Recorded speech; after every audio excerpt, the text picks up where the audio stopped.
টাকা। তো আর যারা মিলাদের জন্য টাকা পয়সা আনছেন এখনো কাছে আছে, যদি থাকে জমা দিতে পারেন।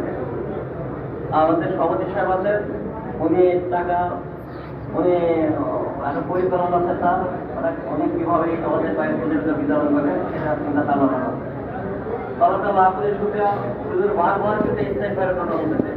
ইস্তেগফার এত দামি জিনিস, ইস্তেগফার মুখে পড়লাম আস্তাগফিরুল্লাহ আল্লাযী লা ইলাহা ইল্লা হুয়াল কাইয়্যুম ওয়াতুবু ইলাইহি, অথবা আস্তাগফিরুল্লাহ রাব্বি মিন কুল্লি যামবিন ওয়া ইসমিন। এটা পড়ি আমি দেখো দোয়া করবো, পড়ার পরে যে কাজের জন্য দোয়া করতেছি ওই কাজ বাদ দিয়ে দেবো, ওইখান থেকে খাবি দেবো, ওইখান থেকে ফিরত হবো, ওইখান থেকে স্কুলে যাবো, তারপর হয়ে গেল। এইবার আজকে রাত্রে